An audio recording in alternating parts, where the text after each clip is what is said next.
So today, we're going to dig into Algeria's economy. And we're going to uncover a massive, kind of hidden opportunity for growth. We're talking billions of dollars in potential revenue that could totally reshape the country's future. You see, for the longest time, Algeria's economy has run on hydrocarbons. Its huge oil and gas reserves have been the undisputed engine, dominating exports and funding the government. It's a powerful model, for sure, but it's also a pretty precarious one.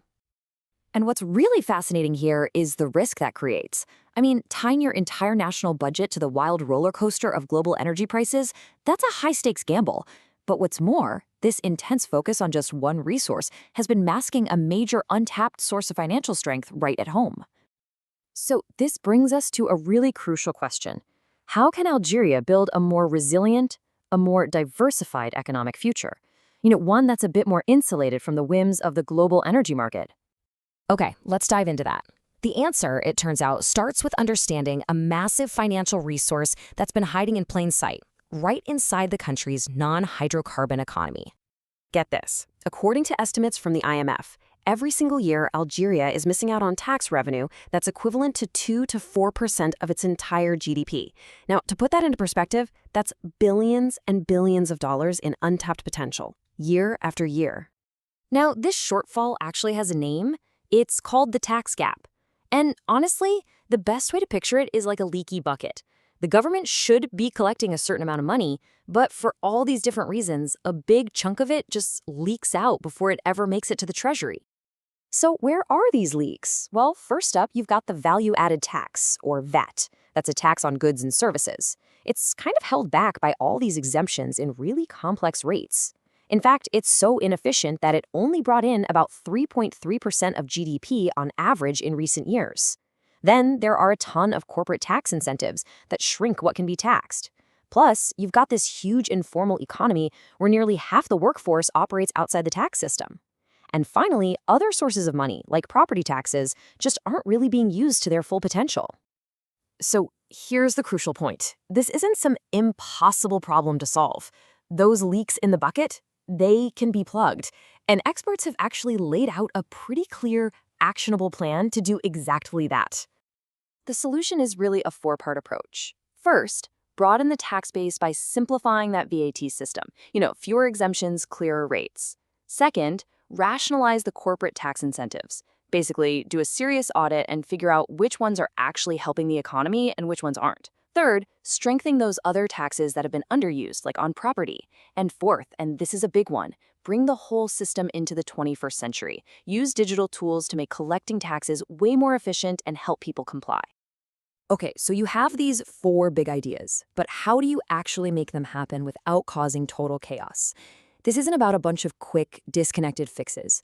We're talking about building a whole new foundation for the country's finances. And to do that, you need a blueprint. And that blueprint is called a medium-term revenue strategy, or MTRS. Just think of it like a strategic roadmap. It's this comprehensive, government-led plan that lays out exactly how all these reforms will be designed, put in order, and rolled out over 3 to 5 years to hit some very clear, specific goals. The IMF really highlights just how critical this is. They note that an MTRS is essential to guide all these complex reforms. It makes sure that all these different moving parts, from changing the VAT to going digital, are all coordinated and building on each other, instead of, working against each other. And this part is key. An MTRS is way more than just a technical document. It's a powerful public promise to create a stable, predictable, and transparent tax system. And that's the kind of long-term thinking that builds confidence, both for citizens who want reliable public services and for investors who are looking for a stable place to put their money. So why does any of this matter? What could Algeria actually do with an extra 2 to 4% of its GDP every single year? Well, the answer is it could be absolutely transformative. To really get a handle on the kind of impact this new money could have, let's just take a quick look at how the government spends its resources right now. So if you look back at 2019, a huge slice of the budget went to core public services. National defense took the biggest piece of the pie, followed by national education, common charges, and health.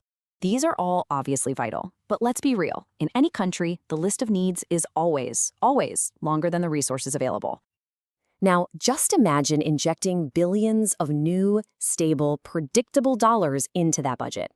Closing that tax gap could unlock the money to seriously strengthen social safety nets. It could be used to pay down public debt, which frees up even more resources for the future. It could fund those critical investments needed to finally build a diversified economy that isn't just about oil and gas, create infrastructure that can stand up to climate change, and pour way more resources into the classrooms and hospitals that serve every single citizen. So the takeaway here is pretty clear. The problem is well defined, the solution is totally actionable, and the potential payoff is enormous. A path to a more resilient and prosperous future is right there within Algeria's own economy. So the only real question left is whether this hidden potential can be harnessed to build lasting prosperity for all of its people.